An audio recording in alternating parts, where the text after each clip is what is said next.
사랑하는 하여목 가족 여러분, 안녕하세요. 김소명 목사입니다. 오늘 이 아침도 주시는 능력의 말씀을 힘입어 희망찬 아침 맞으시기를 축복합니다. 이 시간 본문은 열왕기상 11장 34절에서 36절입니다. 그러나 내가 택한 내 종 다윗이 내 명령과 내 법도를 지켰으므로 내가 그를 위하여 솔로몬의 생전에는 온 나라를 그의 손에서 빼앗지 아니하고 주관하게 하려니와 내가 그의 아들의 손에서 나라를 빼앗아 그 열 지파를 내게 줄 것이요 그의 아들에게는 내가 한 지파를 주어서 내가 거기에 내 이름을 두고자 하여 택한 성읍 예루살렘에서 내 종 다윗이 항상 내 앞에 등불을 가지고 있게 하리라. 아멘. 세상에 사람의 마음만큼 간악한 것이 또 있을까요? 성경은 말합니다. 예레미야 17장 9절에 만물보다 거짓되고 심히 부패한 것은 마음이라 누가 능히 이를 알리오마는. 사람의 마음이라는 것이 어떻습니까? 화장실 들어갈 때와 나올 때가 천지 차이입니다.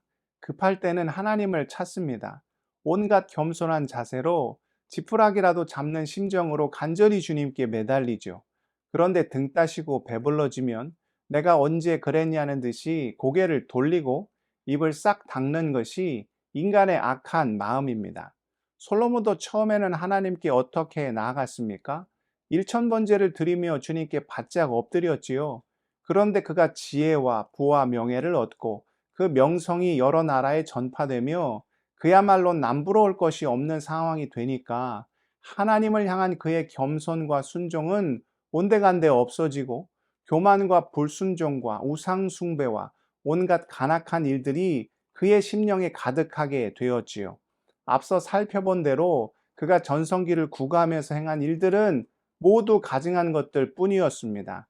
병마를 많이 두지 말라 하였는데 병마를 많이 두었고 은금을 쌓지 말라 하였는데 곳간에 온갖 재물이 넘쳐났으며 아내를 많이 두지 말라 하나님께서 분명 경고하셨건만 오히려 그 일로 인하여 하나님으로부터 멀어지는 엄청난 우를 범하였지요.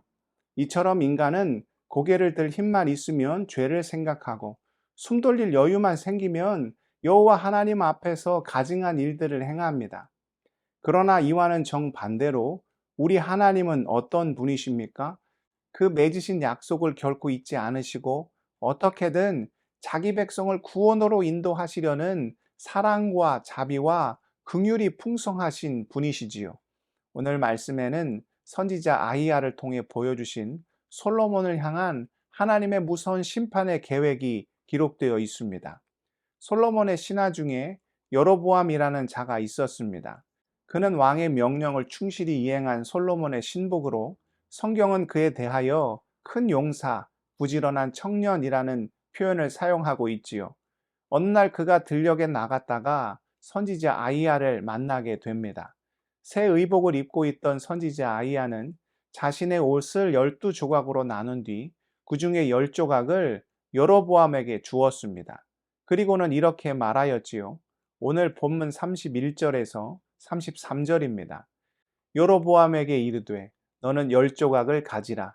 이스라엘의 하나님 여호와의 말씀이 내가 이 나라를 솔로몬의 손에서 찢어 빼앗아 10지파를 내게 주고 오직 내 종 다윗을 위하고 이스라엘 모든 지파 중에서 택한 성읍 예루살렘을 위하여 한 지파를 솔로몬에게 주리니 이는 그들이 나를 버리고 시돈 사람의 여신 아스다롯과 모압의 신 그모스와 암몬 자손의 신 밀곰을 경배하며 그의 아버지 다윗이 행함같이 아니하여 내 길로 행하지 아니하며 나 보기에 정직한 일과 내 법도와 내 율례를 행하지 아니함이니라. 솔로몬이 여호와 하나님 앞에서 우상 숭배하며 죄악의 일들을 행하며 온갖 가증한 모습을 보였기에 여로보암을 통하여 무섭게 심판하시겠다는 것이죠. 12지파 중 10지파를 솔로몬에게서 빼앗아 여로보암에게 주시겠다 말씀하신 것입니다. 그러나 어떻습니까? 이런 무서운 심판의 음성을 들려주시는 중에도 하나님은 무엇을 언급하십니까? 오늘 본문 34절에서 36절입니다.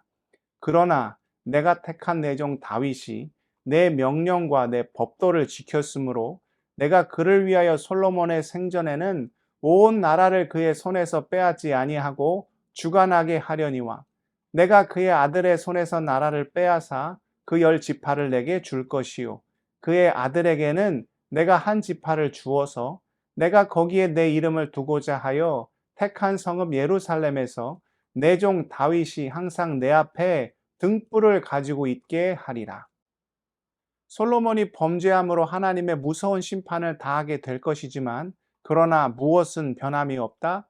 다윗에게 허락하신 약속, 그 놀라운 구원의 계획은 결코 거두지 않으시겠다는 것이지요. 창세기에 보면 아담과 하와가 하나님께 범죄하여 에덴 동산에서 쫓겨나는 장면이 나옵니다. 그때 하나님께서 그들을 그냥 내보내지 않으셨지요. 어떻게 하셨습니까? 창세기 3장 21절입니다. 여호와 하나님이 아담과 그의 아내를 위하여 가죽옷을 지어 입히시니라. 심판 자체가 하나님의 목적이셨다면 아담과 하와를 없애시거나 그냥 에덴 동산에서 쫓아내면 그만이었습니다. 그런데 어떻게 하셨다고요? 가죽옷을 지어 입히셨습니다. 가죽옷은 보호를 상징합니다. 또 그것을 얻기 위해서는 반드시 짐승의 희생이 필요하지요. 결국 이것이 무엇을 의미합니까? 죄인인 인간을 결코 포기하지 않으시겠다는 것이요. 양의 희생으로 상징되는 예수 그리스도의 십자가를 통해 종국에는 우리를 구원의 길로 인도하시겠다는 것이지요. 오늘 말씀에도 심판이 하나님의 목적이라면 굳이 선지자의 옷까지 찢게 하시며 10개 지파만 빼앗아 가시겠다 이야기하실 필요가 없지요. 그냥 솔로몬과 그의 가문을 멸족하시면 될 일이었습니다. 그러나 그렇게 하지 않으셨지요. 왜입니까? 우리 죄인된 인간은 주님을 늘 배반하지만 우리 하나님께서는 약속을 반드시 지키시는 분이요. 그 모든 일을 통하여 결국에는 우리를 구원하여 주시기를 간절히 원하시기 때문이죠. 36절 마지막에 내 종 다윗이 항상 내 앞에 등불을 가지고 있게 하리라 하신 말씀의 뜻이 무엇이겠습니까? 그 다윗의 자손 중에 누가 태어나십니까? 우리의 유일하신 구원자, 십자가를 통해 우리의 모든 죄를 사해 주시고 부활하심으로 영원한 생명의 소망이 되어 주신 우리 구주 예수 그리스도가 탄생하시지요. 우리를 향한 그 놀라운 구원의 계획을 결코 포기하지 않으시겠다는 것입니다. 그러니 우리가 어떻게 해야 하겠습니까? 때로는 교만하고 어리석어 세상 가운데 방황하며 죄악 가운데 넘어지고 쓰러진다 하여도 그 약속의 말씀을 의지하며 그 구원의 십자가 앞으로 담대히 나아가야 하지요. 성경은 말합니다. 이사야서 1장 18절입니다. 여호와께서 말씀하시되 오라 우리가 서로 변론하자. 너희의 죄가 주홍 같을지라도 눈과 같이 희어질 것이요 진홍같이 붉을지라도 양털같이 희게 되리라. 또 역대하 7장 14절입니다. 내 이름으로 일컫는 내 백성이 그들의 악한 길에서 떠나 스스로 낮추고 기도하여 내 얼굴을 찾으면 내가 하늘에서 듣고 그들의 죄를 사하고 그들의 땅을 고칠지라. 사랑하는 하여묵 가족 여러분, 우리를 향한 하나님의 궁극적인 계획은 재앙이 아니라 평안이며 놀라운 구원의 은총을 허락하심으로 영원한 생명의 소망을 주시는 것입니다.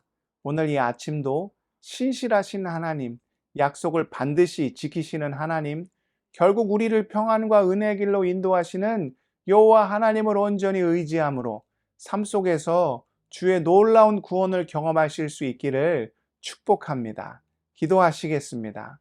사랑의 하나님, 우리는 연약하고 미약하여 세상 속에서 방황하며 죄악 가운데 넘어지고 쓰러질 때가 너무나도 많이 있습니다. 그러나 우리가 낙심치 않게 하시고 약속을 반드시 지키시는 신실한 여호와 하나님을 온전히 의지할 때 그 예비된 복과 은혜 구원을 충만히 누리며 살아갈 수 있도록 아버지여 온전히 우리와 함께하여 주시옵소서.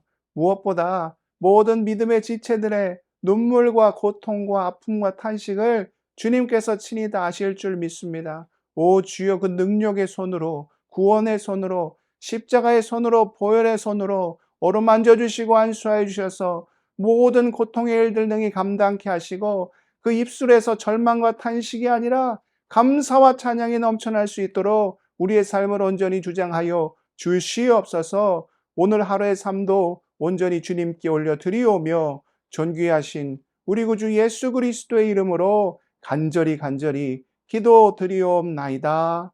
아멘.